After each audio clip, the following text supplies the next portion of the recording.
Righto, final round of SPL action here. We've got a double-header tonight. Hobart versus Glenorchy. The men's game going off in the background. Late start here for the women. It is the Spartans versus Hobart. The Spartans will finish second. Hobart will finish third. A bit of a dead rubber here, Glenn, and both sides certainly putting out a smaller lineup. Starting here for the Spartans will be Sarah O'Neill, Tamika Flack, Beck Hield and Jazeen Peters. Meanwhile, for the Hobart women, it'll be Shana Thompson, it'll be Eliza Vanderkamp, Chloe Wilton. At number 8 there, I've got Ebony Collins, and I'm just trying to pick up there, number 22, Brooke Aitchison. So, should be an interesting matchup, and again, we're probably going to see these two teams next week. We will see these two teams next week, Glenn. Yeah, that was a good start by Glenorchy Spartans with Kate Berry knocking down a nice jump shot. There's Peters' long-range jump, unable to make that. There's obviously a few outs as well with Kylie McCauley not present tonight. No, Kylie out. Britt Parker's out. She's on holiday, so she's done for the season. No Reagan Davey. No Molly Sinnott. So a stretched lineup, and Adrian Crespin actually out there coaching. He's the reserves coach. He's actually coaching the senior women tonight. So interesting tactics here by Hobart. Yeah, I think it's good for Adrian. He's done a great job with the twos for Phoenix, so it's good that he's able to step up and coach the girls that he's sort of brought through over the years. Kate Berry and the Spartans certainly underwhelming to start the season. Looked like they were going to be right down the bottom there, particularly with, as Eliza Vanderkamp takes away, probably a bit too tall, the handles there. Ball nearly going out of bounds, Tamika Flack saving that. But the Spartans at the start of the year certainly underwhelming. They'd basically won one in their first 5 games. Looked like they were going to be finishing in the bottom 2, and then after pretty much an upset win over the Southern Wolves, who'll finish on top, look like, as that foul there is on Aitchison, look like they're a front runner to nearly win it all and certainly compete with the Wolves on their night. Yeah, I think that the chemistry has got a lot better as the season's gone on. It's a pretty even comp overall. I think you've got Southern Wolves and Hobart Phoenix when Kylie McCauley's playing. The two teams that'll you'd think would battle it out. However, Glenorchy have got a lot of talent and they play well together, and that's surprised a few teams, and now they're back in the hunt. Brooke Hield, Rebecca Hield missing that one. Tamika Flack taking the jumper there, no good. Hield under the basket. Peters just too tall, missed that one too. A 4th opportunity almost, and that's going to be too long in the key. Or is that a foul? Jordan Walker with a whistle. And that one there called 23 or 22. I believe that's going to be 22. That'll be on Aitchison. But Beck Hield having a shoulder injury earlier in the year. Looked like she was going to be trouble. But Sarah O'Neill, a late inclusion into this squad. Had a massive year for the Tornadoes. So certainly a player, no matter what team she's on, anywhere around the state, Glenn, a massive inclusion. She's a great pickup for the Glenorchy Spartans. Does really well in the Northwest Basketball Union League as well. So and there's Shana Thompson, who she's averaging 40.5 points a game. So she needs to get at least 40 just to keep them in touch tonight, and she can certainly do that. So I'll be interested to see what defensive strategy Glenorchy actually play on her, whether they play a box and one or just try to focus on the other players not scoring for Phoenix and letting Shana get her average. One thing that'll be interesting tonight will be the fact that I believe that's Sarah O'Neill's mum on the bench coaching. Justin Muscat not here, Jesterine out as well. A couple of other notable missing players there for the Spartans. As we mentioned, sort of not a who's who tonight, but certainly a reasonably stacked roster. Sarah O'Neill making that one there. But I mean, if you want to look at the Spartans' offense too, not an outside shooting offense. They're going to try and work their way inside. I mean, total 3-pointers as we quickly just have a look at that one. Sorry, Glenn. As you look at 3-pointers, 1, 2, 3, 4, 5, 6 is 11, 9's only 21 total 3-pointers made all year. So a side that likes to work it inside. I mean, fairly undersized here, the Hobart Phoenix. Glenn, what sort of defence would you want just to try and stretch this Spartan side to get out and force them to shoot? I think the hardest thing is for Hobart being so undermanned, they've only got the one sub. That they don't want to play man-to-man the whole game and really wear themselves out. I think they just want to have a tight-knit zone and probably make Glenorchy shoot outside, except for Sarah O'Neill and Kate Berry, who can both shoot. But Shana Thompson again. There's a player we know can shoot. We've seen her plenty of Friday nights at NBL 1 action. Yeah, no, she's just getting better and better each game, each year. And, as I said... Oh, a lovely spin move there by O'Neill. Yeah, as I was saying a few weeks back, I'm not going to be surprised if Shana does get an opportunity at NBL level at some stage if she decides to venture off to the mainland and have a crack at it.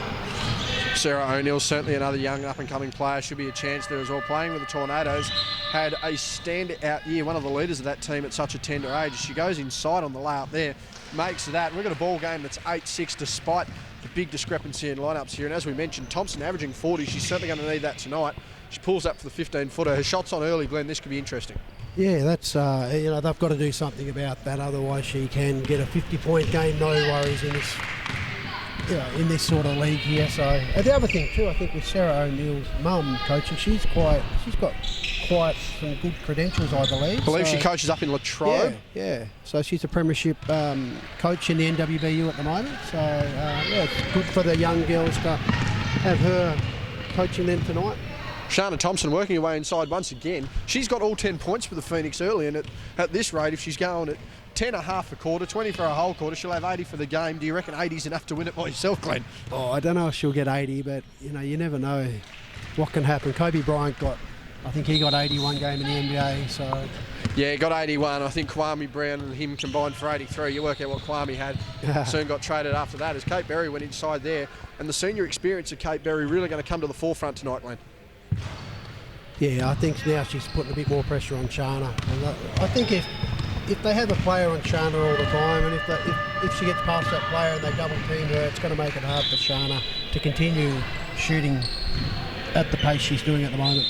Berry with an air ball there. Referees tonight, Andrew Johnson, who's back from America. He's been back for a couple of weeks now. And Jordan Walker, who's slowly being progressed up the ranks.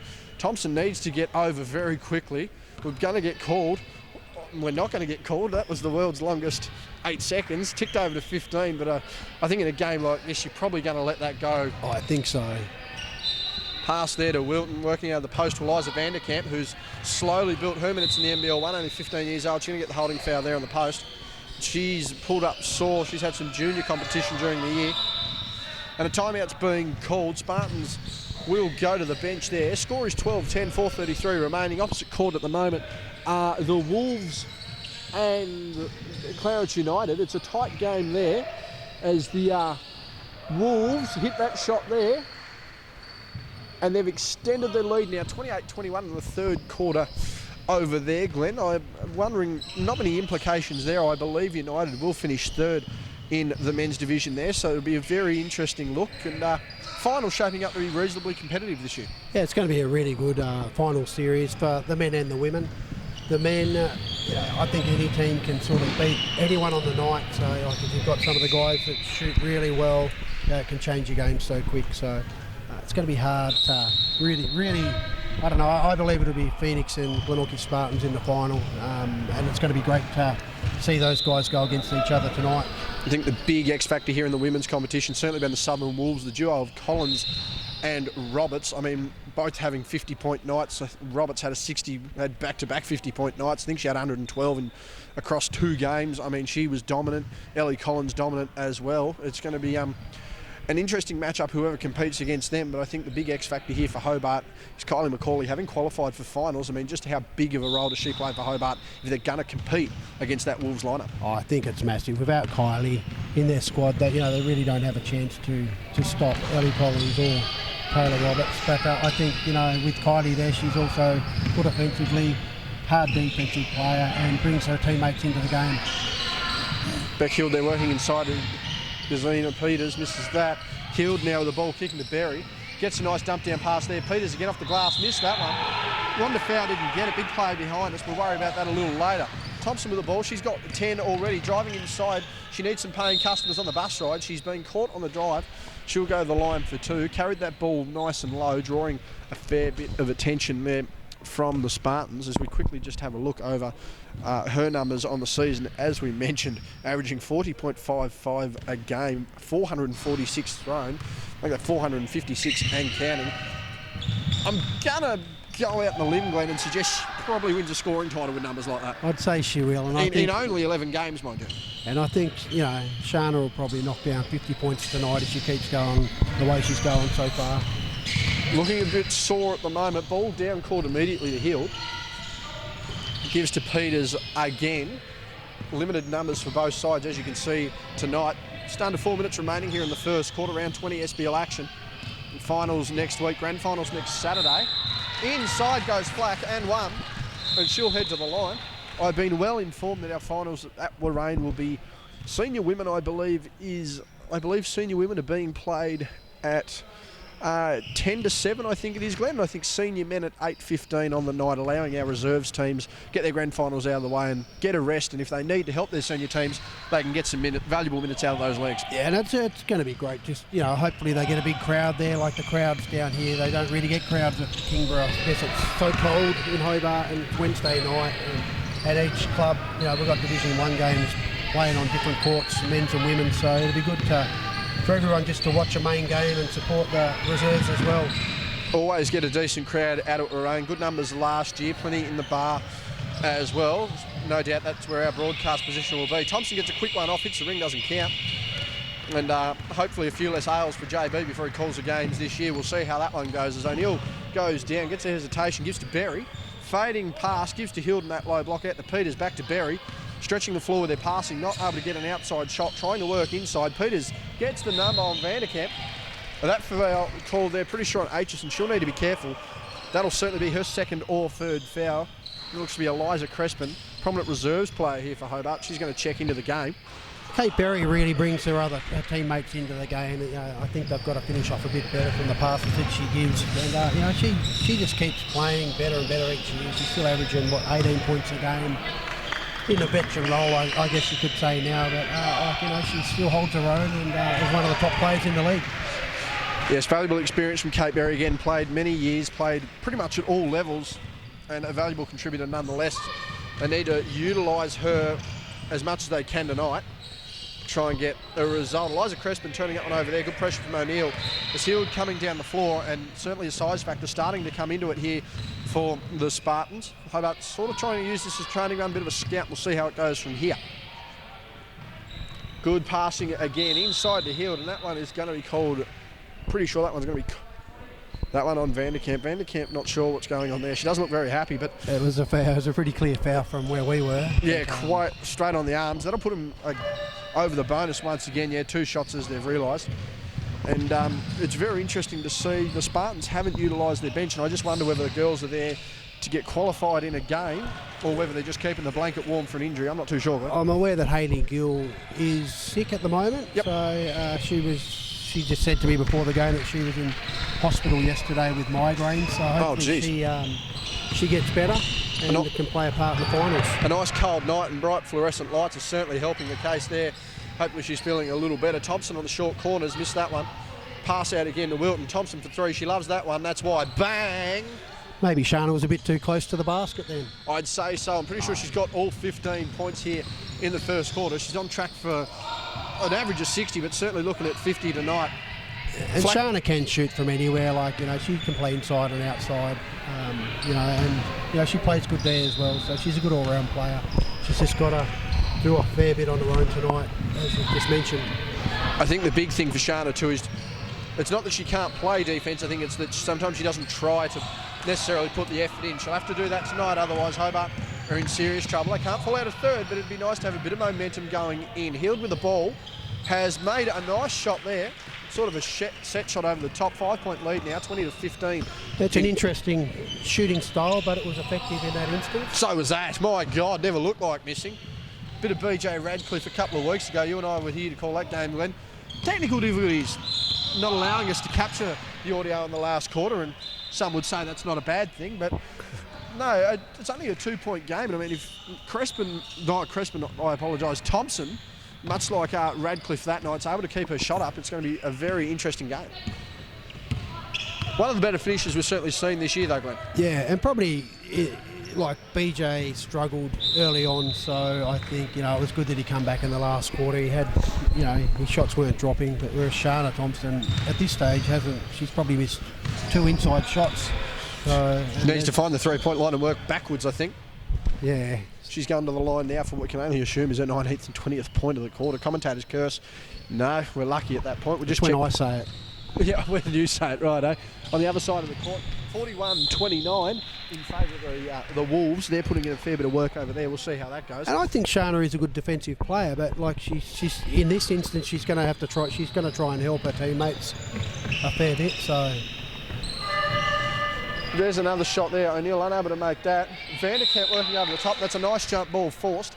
That'll earn Hobart back possession with a chance to take this lead. And if this game's going to be back and forward for most of this game, Thompson looking like she's blowing a bit of air at the moment. Sort of interesting to see what happens there.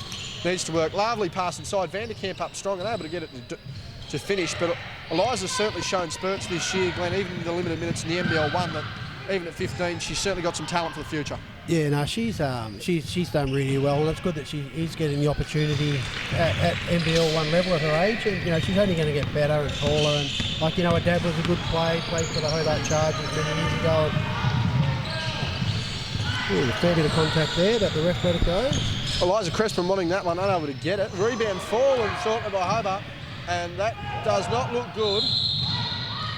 She's up and about. That's all well and good. O'Neill down the floor.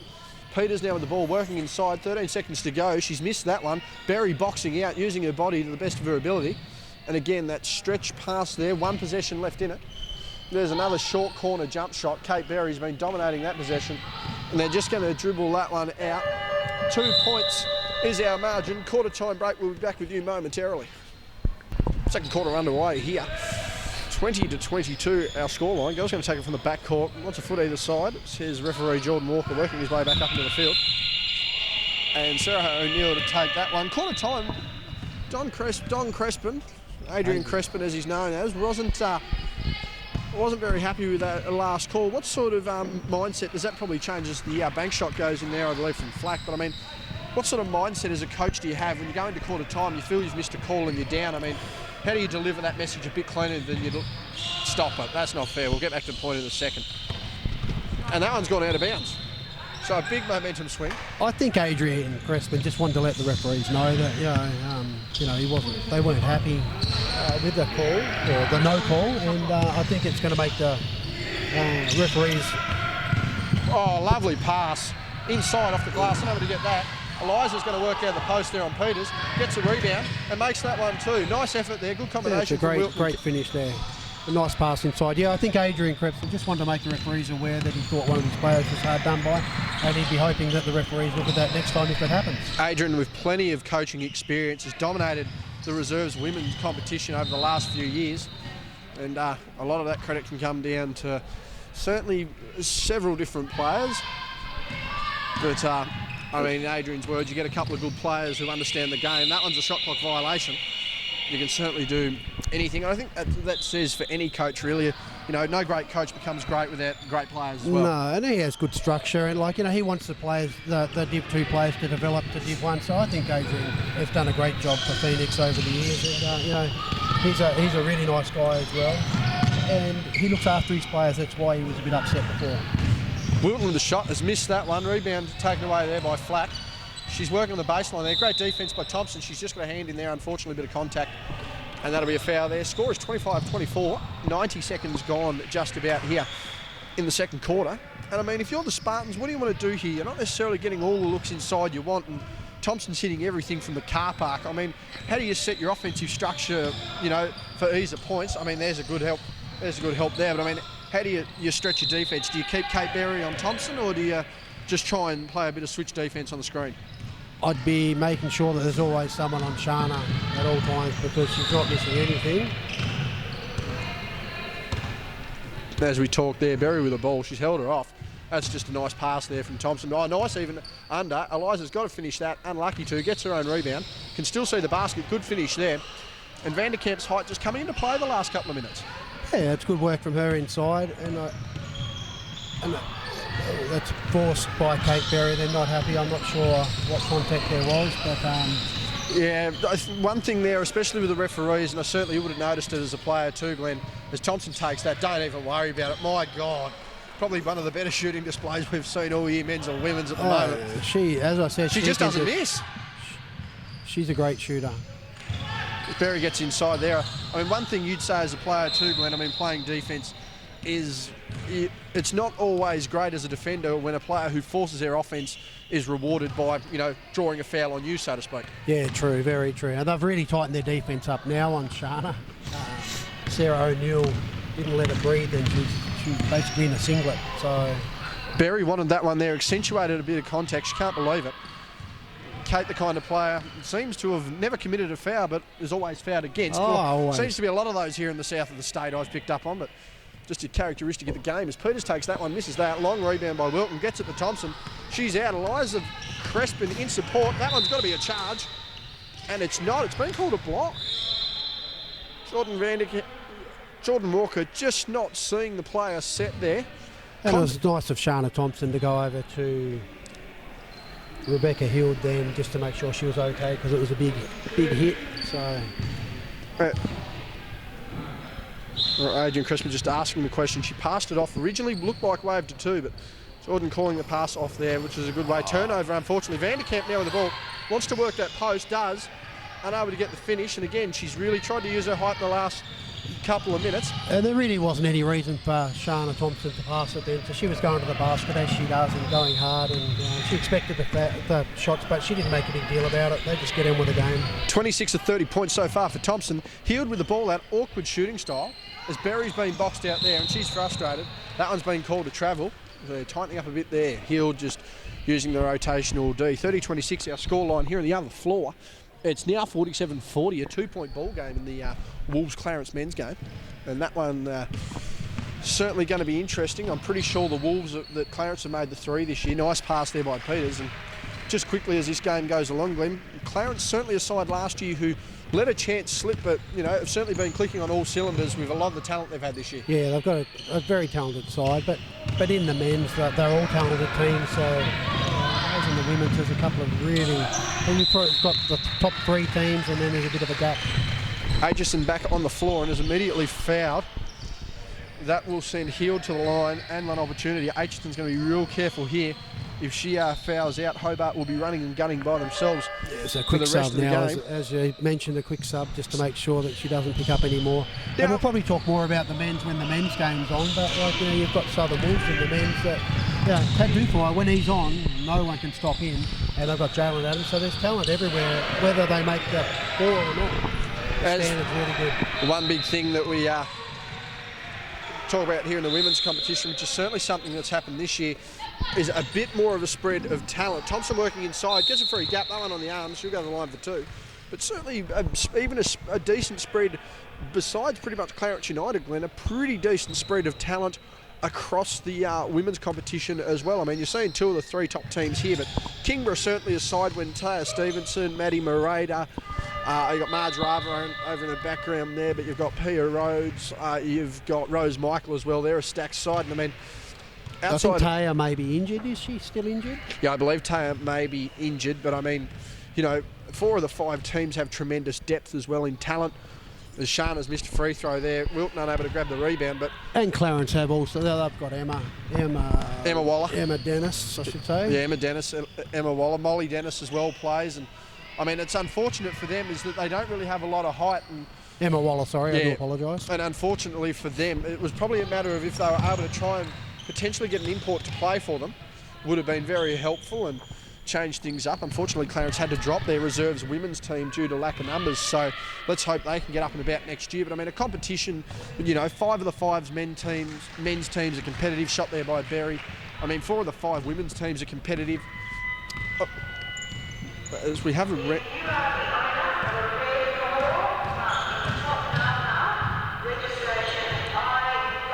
shot there by Thompson. I think Shana Thompson was on the ground when she shot that one. So, as anyone, I believe that was a red Corolla. As a red Corolla, Shana Thompson not happy with that. I don't know what's going on there. She thought there was a bit of contact. It looked like there was a bit of contact, but I'm not as close to the. That was a little distracting, actually. So if you're watching this, shout out to anyone in the red Corolla whose battery's going flat, or is parked in a no standing zone. I don't know. Either way, you should be in trouble for driving a red Corolla. But I mean, the development of this league, Glenn, it's probably. I mean, there always seems to be one team in each competition. I mean, last year the big factor was probably the fact that Southern Wolves in both comps were fairly low. I mean, Elliot Collins played 3 games last year for Southern Wolves. They won all 3. And I mean, if you want to go off most valuable, that probably could have earned her an MVP in 3 games. Obviously, it wasn't going to happen. The men struggled as well. I mean, they've got a few players late, but they weren't competitive. I mean, to say this year, we've got 90% of the entire senior competition reasonably competitive. And I mean, Clarence United as well in the women, managing to push a couple of teams when they probably shouldn't have. Yeah, they have, and it would have been good to see the imports for the Huskies playing in the women's comp. So to give, it's like with the men's, when those guys play, it actually makes all the other players around them better, and it also makes the competition better. And the opposition teams get to play against, NBL one calibre players, that are doing really, really well. So it's a bit disappointing that the imports didn't play, but they got injured in the NBL one. So I guess the coaching staff didn't want to see them get injured in the local stuff. So I can understand from a coach's perspective why they didn't play, but for the league's perspective, it would have made the league a lot stronger. Eliza Vanderkamp battling for a rebound there. The Spartans aren't able to get anything. Berry's not happy with that. Thought she was caught. She hasn't even bothered standing up yet. And that ball has gone out of bounds. She's not happy with that one. And that's going to be very interesting to see just how young Eliza handles. I'm going to assume some new pressure going forward here for the rest of the game. Kate Berry with a smile. She's got a competitive fire that, I'm not going to lie, most of the women's comp certainly doesn't have. And I think it's that older generation, when men's and women's, that, I don't know whether the competitive drive there in some of the younger talent is as high or, actually exists as much as it used to back potentially, even in your day. Yeah, I think also here, to see Eliza so aggressive, she plays alongside Kylie McCauley and trains with her, so it's good that it's sort of rubbing off. And the ref didn't call a foul, so it must have been a foul. And although there were hands going everywhere, but Kate Berry also, they sort of could have been a double foul if anything, I think. No point calling a double foul, only slows the game down, and I mean, it's all legal until you get caught, as they say, Glenn. So, like driving a van into a cop car and trying not to get caught, just not going to work. Shot up there by the Phoenix. Thompson up and under, missed that one. Vanderkamp with the ball. She's going to go up again. Really using her post game tonight, unable to get it to fall. That'll happen over time. Flack with the ball. Her hair's nearly fallen out. A lot of pressure there from Hobart. They're getting slowly up the ball over the Spartans. Kicks it out. Healed with that unorthodox jump shot. Bank not open here in a cold Wednesday night at Kingborough. O'Neill following up with that. She's got that to fall. She's had a good game. When she's had some shots, she's knocked a fair few down, so her percentage is really high. I think with Eliza Vanderkamp, as she gets older and probably watches some of the game, she gets inside, but then she tends to bounce the ball rather than just put it straight back up. But that's an experience thing as well. I think one thing too with Eliza's age group, probably a bit easier at 15 at her height to dribble the ball compared to other people her height when they play at a senior league. That'll be O'Neill for the jumper, unable to make that. Wilton with the ball. Again, big story at the moment is Aitchison's off in foul trouble. We're potentially going to see a 5-on-5 here for the second half. Thompson wants to pull up for that jump, unable to get it, guarded by Berry. Vanderkamp posting up on Peters. Peters will try and hold her here as Eliza works her way inside. Wilton with the rebound, unable to get it. Fighting for the rebound there, the girls. And Flack has cleared away there. Far side. And that'll be Crespin trying to guard her. Got a hand to it. Good block there by Crespin. Wanted a foul, didn't get it. The Spartans not very happy with that. 2:13 remaining here in the second half. Thompson inside. Tries to draw the contact. Gets it out to Wilton. Wilton with a nice skip pass there over to Eliza Crespin. Gives it to Shana Thompson from the damn car park. She tried to hit it from that Toyota Corolla. Turns out it wasn't hers. Gives to O'Neill on the break. That'll be good. Crespin, no, not looking for a timeout. No, he is going to take the timeout for Crespin. And that's there. A good timeout from Adrian Crespin then. He just wants to stop that run and give his players a bit of a break because they've only got the 6, so... Yeah, going to be very interesting now. I mean, I don't know about you, Glenn. You've played a fair bit of ball in your time, but when it comes to a 5-on-5 game, I mean, last thing you want to do is try and run out of the gym, but you probably don't want to try and stick to too much structured half-court sets because that's... essentially when you start getting picked off. What sort of tactics do you want to employ here as a coach? And certainly if you're, if you're a Thompson or a Kate Berry, what sort of, leadership are you going to try and show on court here to say, we don't have the substitutions, but we can still get the job done? I think with Glenorchy's team today, they've probably got a bit more talent on the floor, so they really want to go to their experienced players. And they've now got Kate Berry playing on Shana Thompson to slow her down a bit. So I think defensively, Sarah O'Neill's mum, I'm not sure what her name is. Well, Mrs. O'Neill? Yeah, we'll go with Mrs. O'Neill. Yeah, she has talked to, obviously at quarter time, she's told the team to put a rein on and slow Shana down the best they can. And if they can, I think Glenorchy is going to keep on running and try and wear Phoenix down. Gazina Peters also with some senior experience. Sarah O'Neill some senior experience.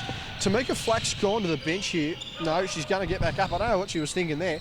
little confused. Looked like we're going to play 4 and 5 for a minute, but yeah, a lot of experience there. And although Vanderkamp and Thompson are the experienced heads here, you know, but both players under the age of 20 is going to be interesting. Looks like we're going to try and use a screen and roll here. Vanderkamp with that. There's that screen. Thompson working inside was always going to be the plan. Wanted contact, didn't get it. That was an excellent screen there by Eliza Vanderkamp. That was a great little play that Phoenix have done well all year.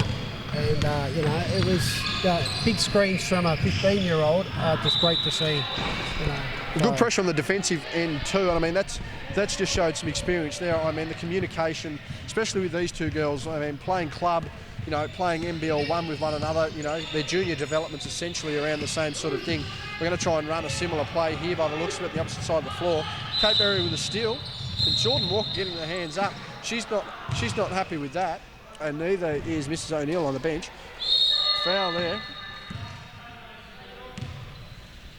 Right, AJ has warned them. No more verbal, and I think that's not a bad call there from the referees. And a 5 on 5 when there's only 2 of you there, and Jordan Walker not the most experienced. Thought Wilton lost her foot there. Oh, she's gone down very sore.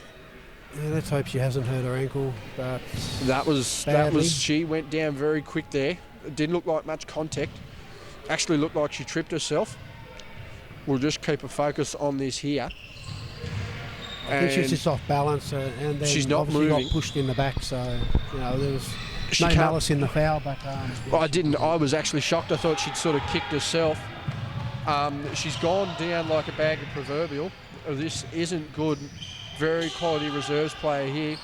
She can't put any pressure on that far foot, so Aitchison's going to come back in. It's now going to be essentially 5 on 5, and I mean, I just cause for concern, Glenn, with an ankle that could, you know, going down like that, very well potentially, you know, could be a twist in the knee at the top. I mean, going to be interesting to see what sort of test they do on the bench, but I mean, I hate for that to be an Achilles. Yeah. There's no knee and ankle, anything really for a young player or anyone in that instance, that's just not good to see when, you know, she's done such a good job thus far, but she's done a lot of touch passing here, a lot of work. She can't put any pressure on that, and I've got the feeling that we could have an Achilles injury on our hands here. We've got the mothers and the essential fill-in team doctors now as we go through. I'm really not sure what it is, whether it's knee or it could be. I'm not sure. But we'll just take a quick break here and see what goes on from here. So Shana Thompson just then tried to take, so the sub came in for the injured player, and Shana tried to go to the line to take the 2 shots with a smile on her face. That's not a bad tactic, I mean, considering she's probably got 30 of the 35.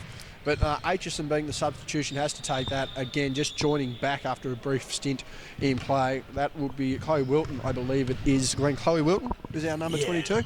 She's gone off as Aitchison's missed both with an ankle injury of some sort. Mild contact, little to no contact almost. Saw her drop down, unable to put any weight. She was carried off literally by Shana Thompson. Coach Adrian Creston, big shot there by Berry. That one's been marked a 2, thought it was a 3. And they've extended their lead to 5. Shane Thompson also helping them out there. So very, very big development here. Hobart now going to run the 5 on 5, and certainly looks like the Spartans will run 5 on 5 here. So this is going to be a battle of cardio to finish the game. Good post up by Aitchison, who's come back in. Can't score from under the hoop, however. As we go across there, Gazina Peters with the ball, stripped on the post. Big skip pass there. O'Neill's open. She's going to take that. Looks good. Unable to get it. That one's come off the stanchion. That one will go that way. 21-6 remaining. We're just keeping an eye on things on the far side of the corner. A bit of ice. We'll try and get an update at half time. Eliza Crespin bring the ball up again. Going to be a 5 on 5 situation here. Thompson with the ball, wants to pull up, uses that hesitation dribble to get inside. Gets open to Aitchison, give and go to Thompson. Good action there by the Phoenix. 6 seconds to go. Plenty of time on the shot clock. Goes to give it to Thompson, gets stripped, gives to Flack. 3 seconds to go, 2 seconds to go, 1 second to go. Needs to shoot, gets it up. No good. And at half time, it's going to be 40-35 in favour of the Spartans. We'll be back with the second half momentarily. Second half immediately underway here, and we've got a nice pass down the back to Aitchison. She hasn't quite caught that.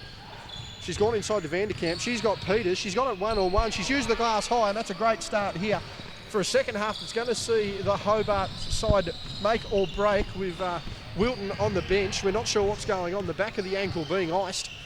in what we can only suspect is certainly not a positive injury, as Heald's make that one, but just talking there at the half-time break, Glenn, it doesn't seem like much contact was made at all. And I said, did it feel like anything happened? She said, no, nothing happened, it just went. So let's hope everything's okay there, but never a positive sign in that ankle area.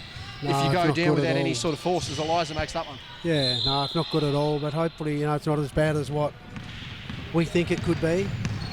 Eliza Vanderkamp has scored 2 quick baskets for Hobart Phoenix. Oh, nice backdoor cut there, Flack getting the finish.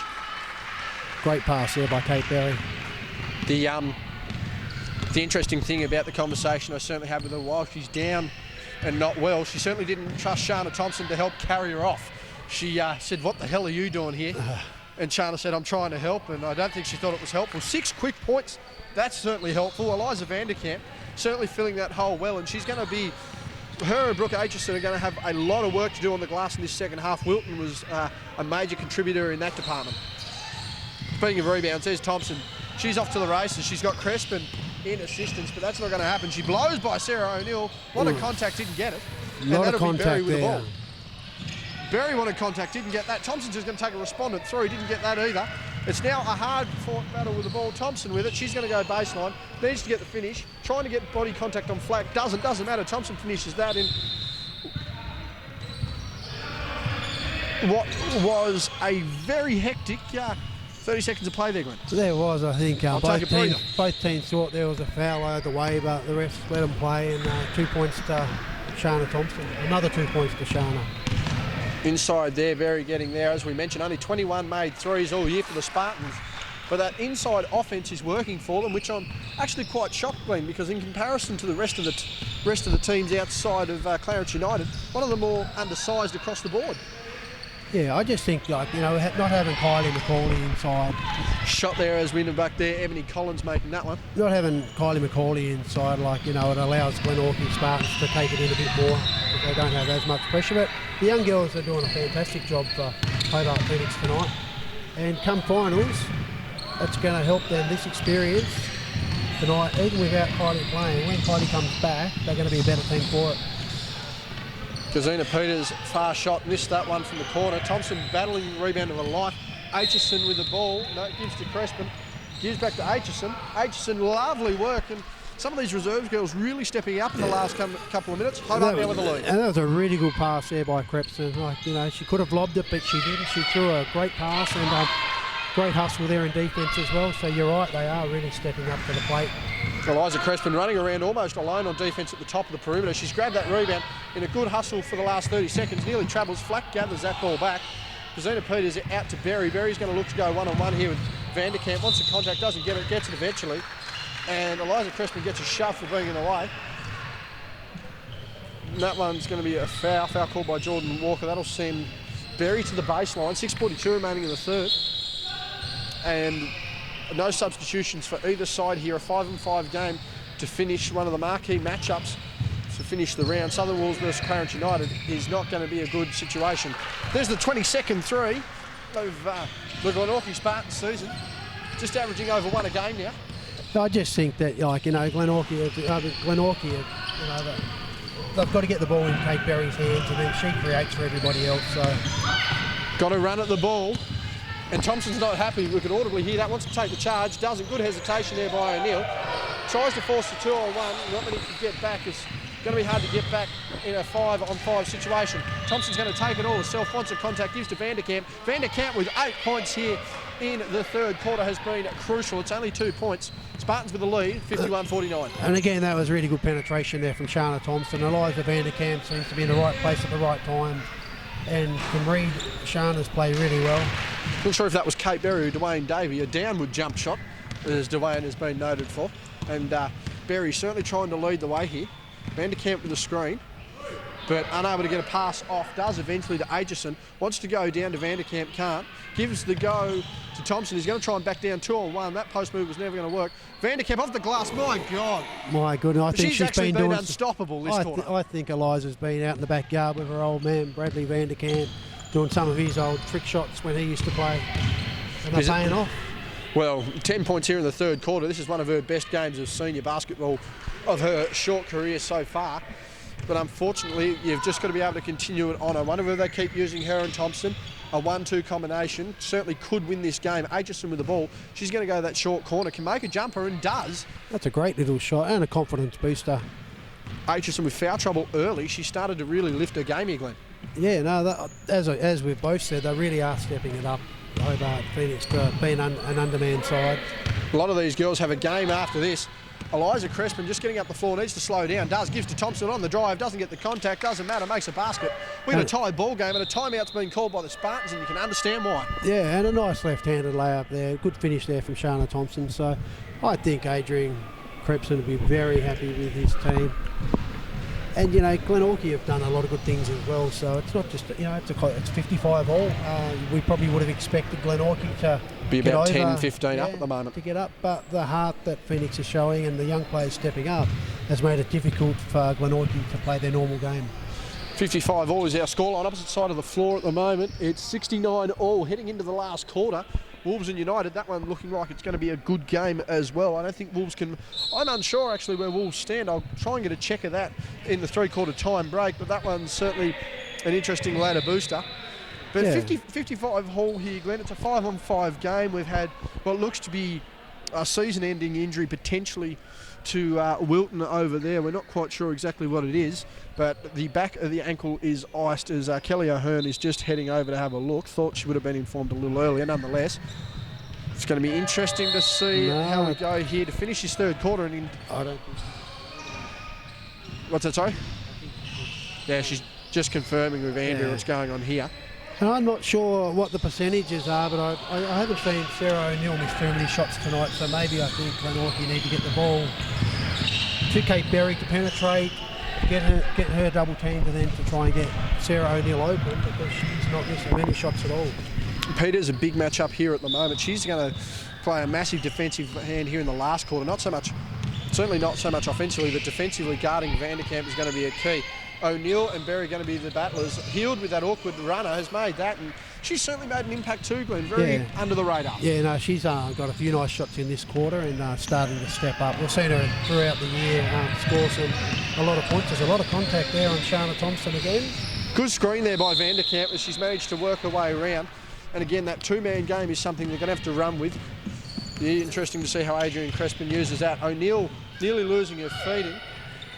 That one's a rebound by Vanderkamp. Needs to get the pass off and does. Gives to Thompson. She'll run all day and all night, but she'll certainly pull up for three. Missed that one. And ball goes out of bounds, 57 all. And that wasn't a bad shot to take considering how many three-pointers and how well Shana's shooting tonight, but it didn't drop, but I'm sure she'll bounce back. Well, I would have to make the suggestion that outside of Eliza Vanderkamp, I think Shana would have at least 38 points, I'd suggest, tonight, Glenn. And big float across there from O'Neill. As we mentioned, she's been a massive X-factor there, and the back-and-forth battle with her and Thompson on the scoring end has been fascinating. Yeah. No, it's been very good to watch these two, young players, stars of the future, really going at each other. Thompson battling, it gets O'Neill in the face. Clear accidental contact. That pass there to Heald. Eliza Crespin just a bit on the body there, not enough to substitute a foul. But it's 61-57. Thompson's just going to have to really lift here. Down to Aitchison. She's got a post up there, and she's just been held. Flack not too happy with that one. No, I don't think she needed to reach in as much as what she did. I think she already had it covered, but she got called for the cheap foul, and she doesn't want to get in foul trouble. I'm not sure how many fouls Tamika Flack's got, but if one of the teams gets in trouble, the game could turn quick. Vanderkamp now with 12 points. At least another sky hook there, and I'm surprised they haven't used her even a little bit more. Thompson's three not falling as much in the last quarter and a bit.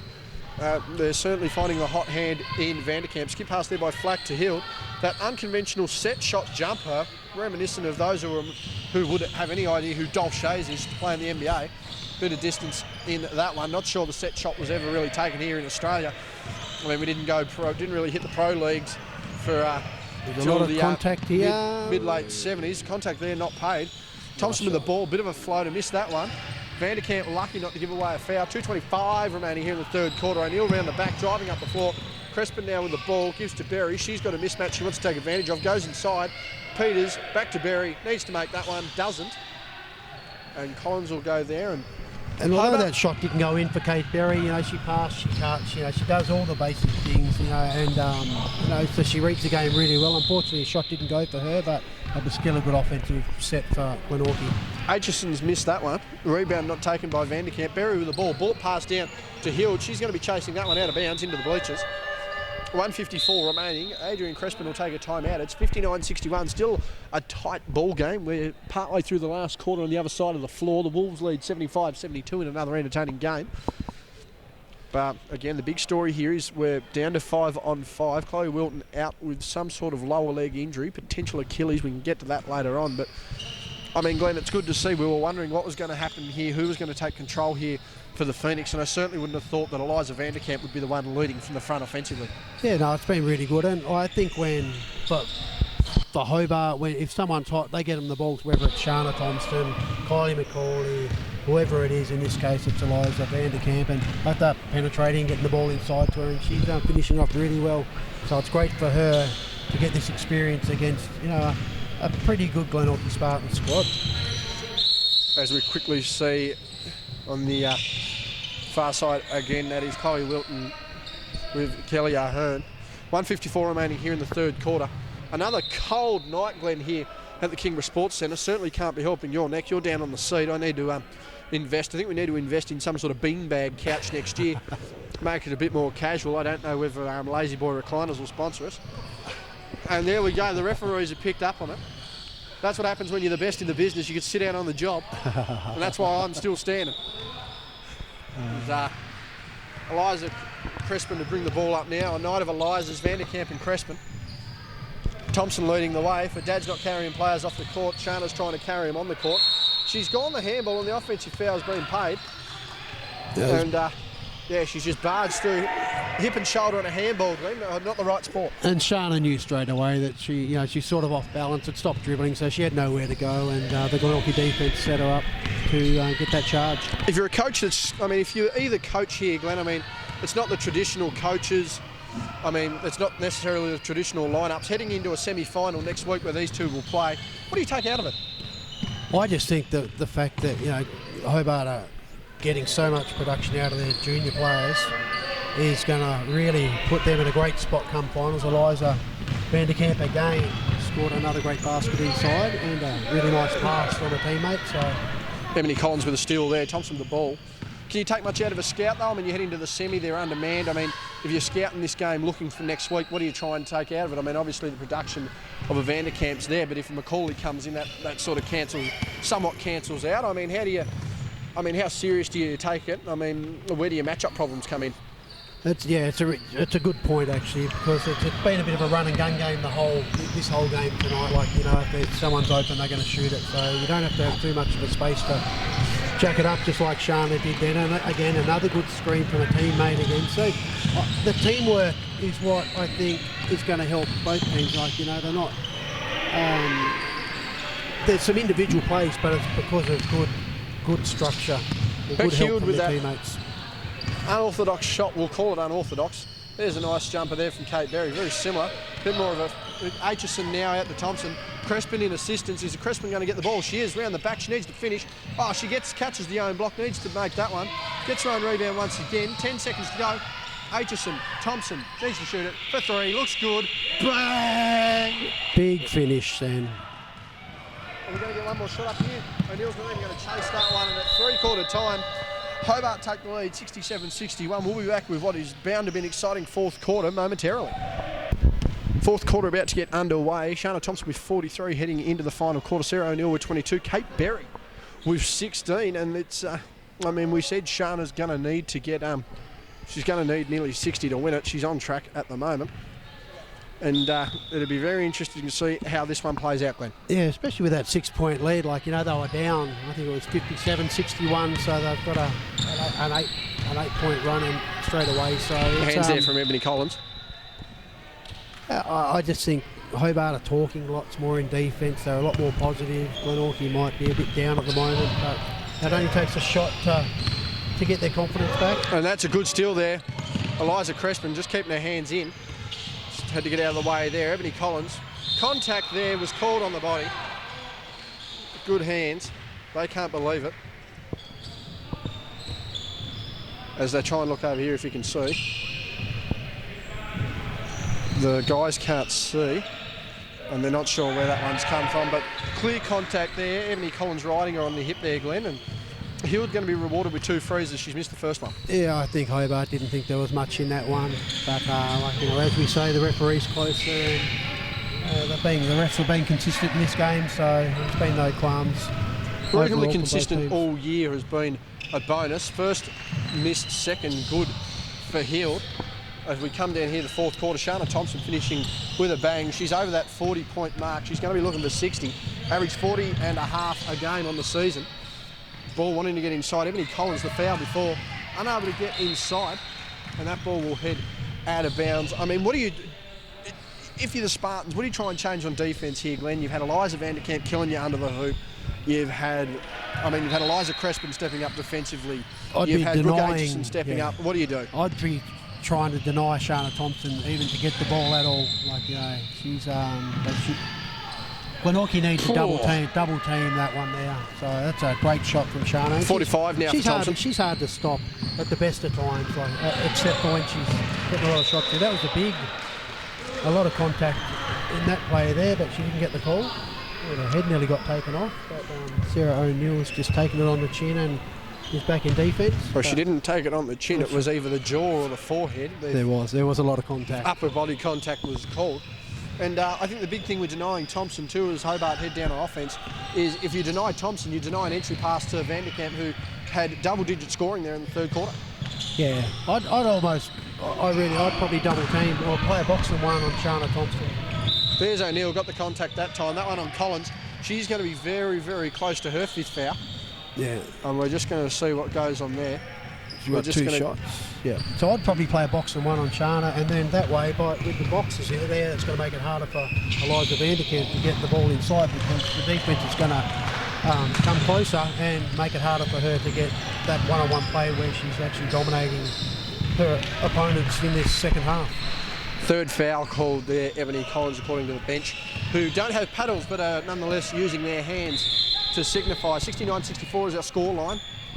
A little over a minute and a quarter gone in this last one. Thompson's gone to ground, contact called. She'll go to the line for 2. They're not happy with that one there. No, I'm not sure.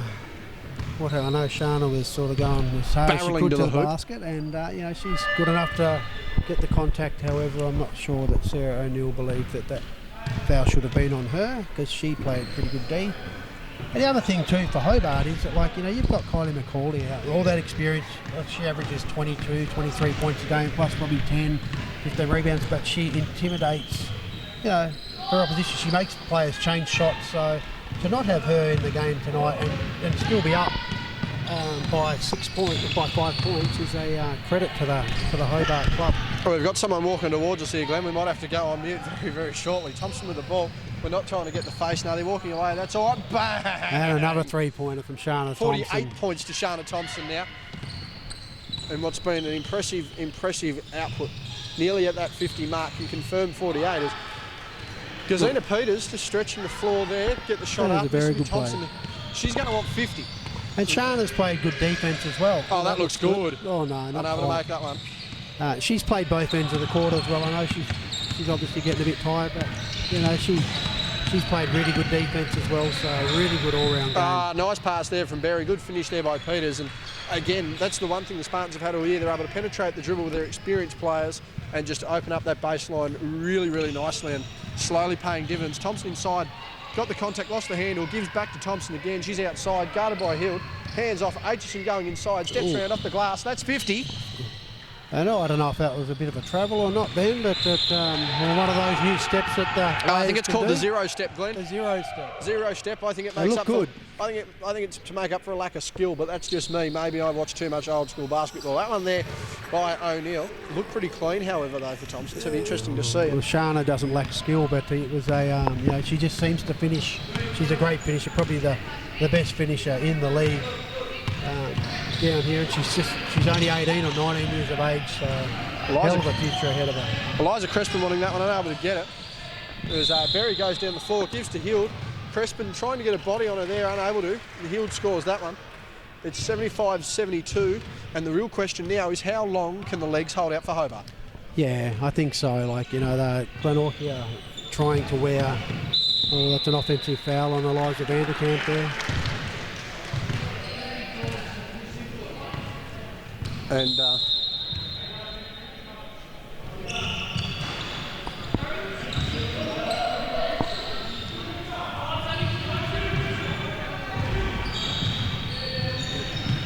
And we're just going to clarify here, actually we can't get an answer. There is potentially a technical foul coming here as to who the listed coach is.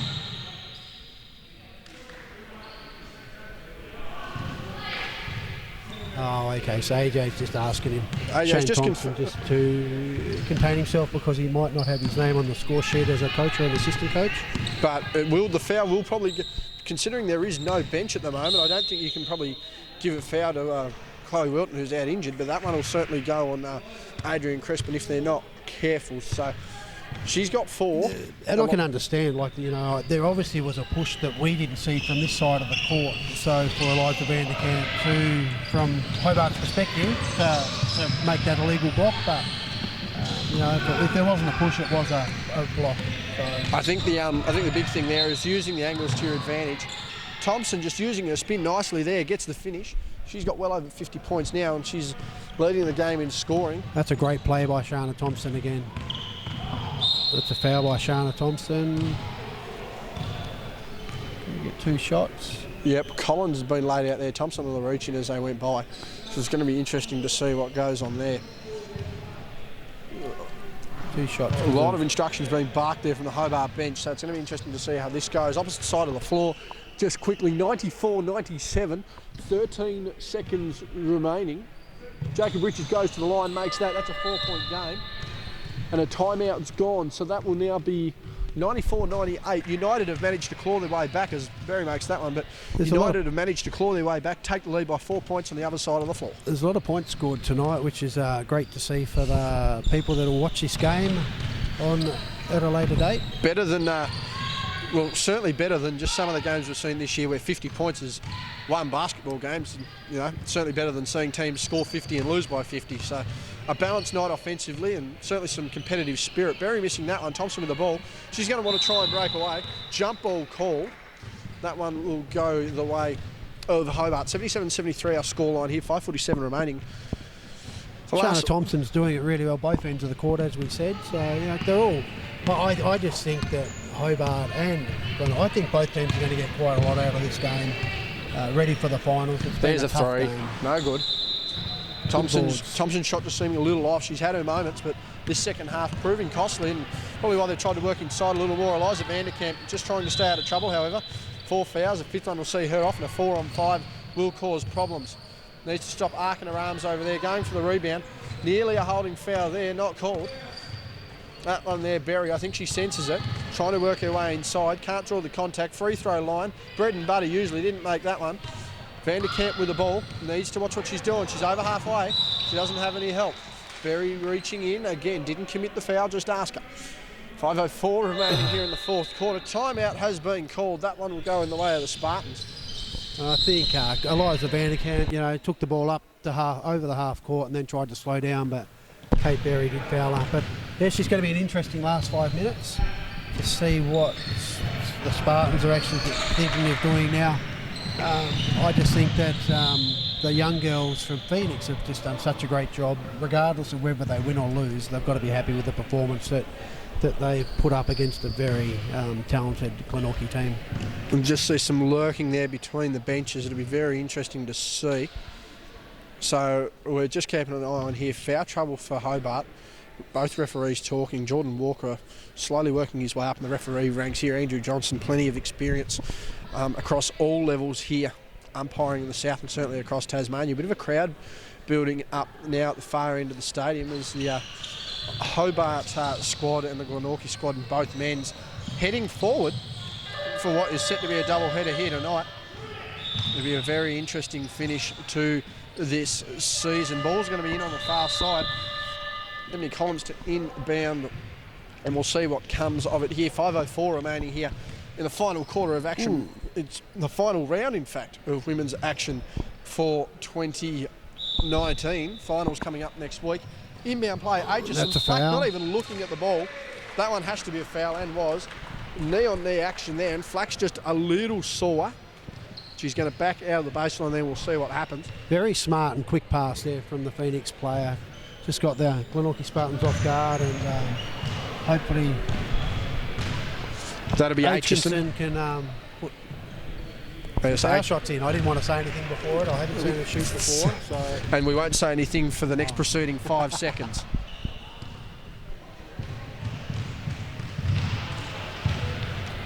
And that's why, 2 out of 2, we've learnt to shut up in the most important moments, Glenn. But that's the main thing. 79-73, 6-point ball game, and Hobart really stepping up here.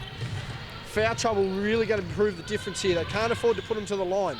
Peters now have an easy step up there, and that's a shot they're going to be sacrificing a lot here. I think we're done on the far side. We'll try and get a score update there. Well, it's over either way. I didn't get a score update, but I'm assuming the winner there would be Clarence United in a tight one. 4:35 remaining in the fourth quarter of this women's game. Eliza Crespin for 3, unable to make that one. Rebound there by Peters. I'll try not to take too much airtime here, but we're going to see some back and forth action there. You can see the crowd has slowly mulled in to what is going to be one of the big games tonight. Probably the biggest spectator game all week. That one's a fadeaway. That one's O'Neill. She'll go to the line for 2. Doesn't matter who that's on. And it looks like Kate Berry and Sarah O'Neill are going to try and work together and get a few points on the board. You know, they're probably they're the 2 most experienced players, and the ones that always seem to score the most points for Glenorchy. So that's probably the way they're trying to go. And you know, we talk about Glenorchy trying to, what can they do to stop Hobart? Well, they haven't stopped Shana Thompson all game, so I'm not sure if they're going to be able to for the next 4 minutes. But if they can get a couple of stops, then they're going to be in it's going to be a ripper of a close game again. Thompson controlling the ball now, deserves to as well. It's only 3 points. That hesitation dribbled, wants to draw a contact, doesn't, wanted to travel, didn't get it. Ooh. Thompson trying to work inside again and does. And a lot of contact again there, but no call. As Probably got away with a bit of extra footwork there, some would say, Glenn, but nonetheless, if you're going to balance it up, do it the right way. Berry's going to work inside. They're going to try and get Peters open on that short corner from the low block. They're doing that nicely at the moment. Back to a 3-point ball game. Thompson, with over 50 tonight, takes the shot. My gosh, she's missed that one. And they're just getting them to settle down. You can just hear it. Flack now with the ball, working their way up. 3:35 remaining here in the fourth quarter. 3-point ball game. Berry working away inside, trying to draw contact, gives it to Flack. She's open on the long corner, goes for that at the elbow, misses. Thompson with a rebound. This could be dangerous here. Shana Thompson will go 1-on-1 and wants to work the spin. Well. And Great the finish. one.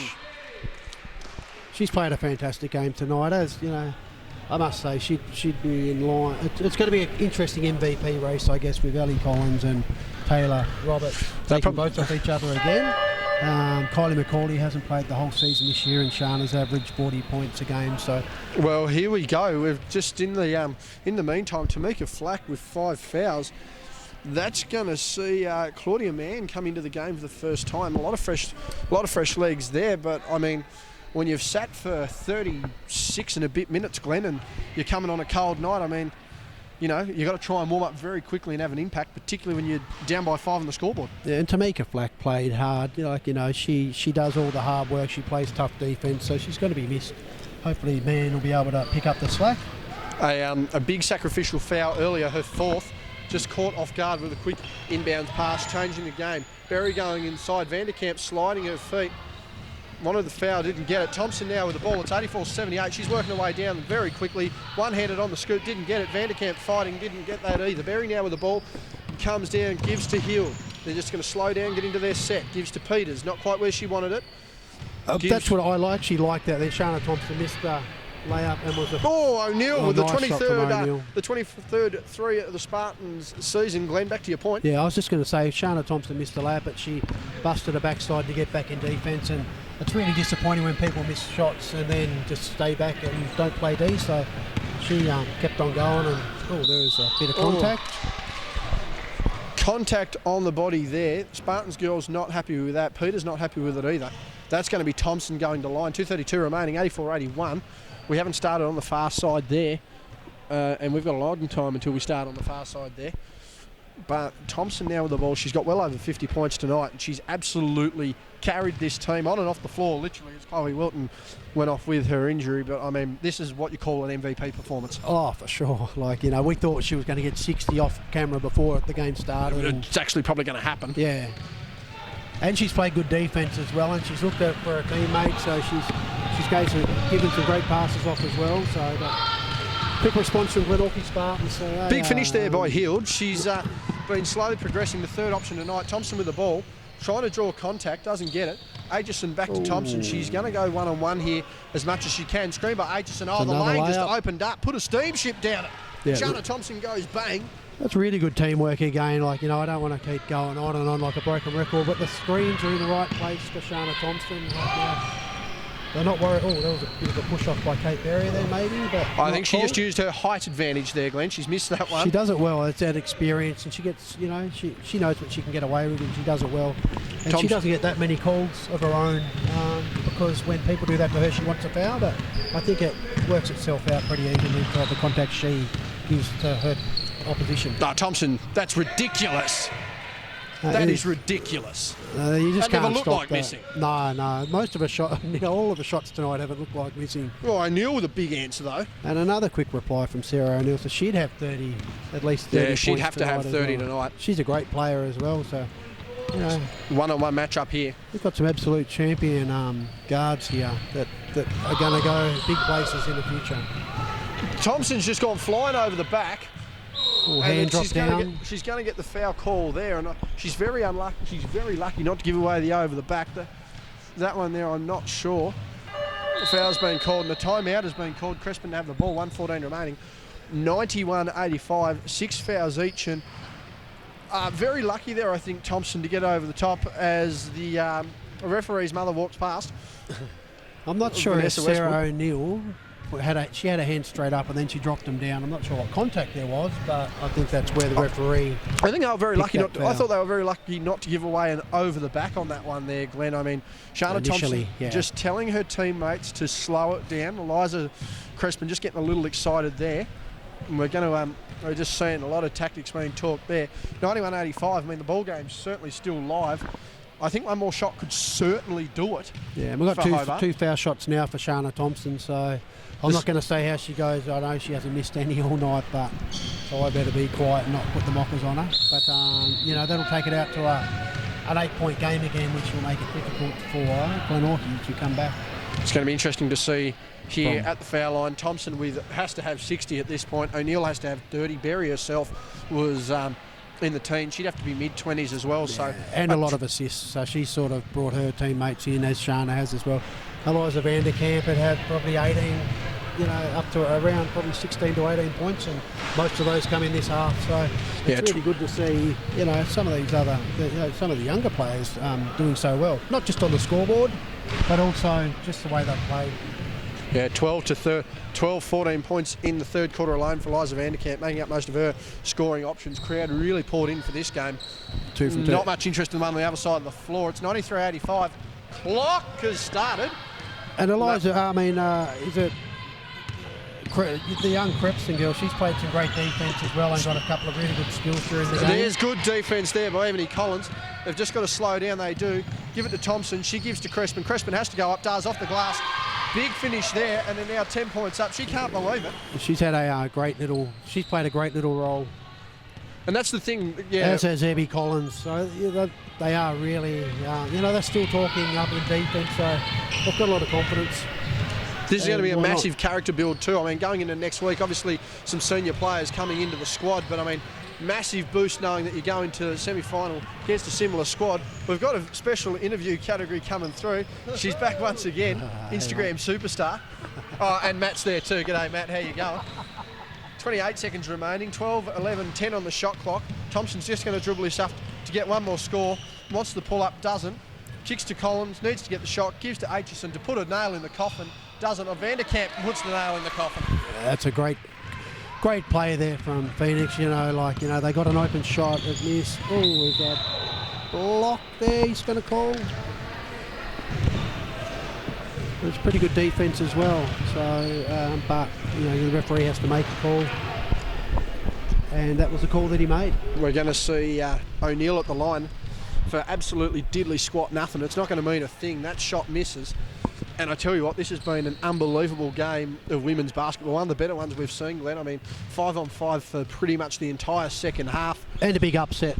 Massive upset in the context. I mean, Thompson really the only standout player on this squad. We're going to dribble it out. The men's game up next. Final scoreline reads 97-86 at the moment. She's over halfway. Common sense would say don't shoot it. Dribble it out. She's going to shoot it. Don't know why. She's missed that one. Final scoreline 97-86. The Spartans take a loss here, in an unexpected loss, mind you. 97-86 final scoreline. Dwayne Davey heading his way. We'll summarise this one a little later after the men's game. Glenn, 97-86, our final scoreline. Hobart taking the win.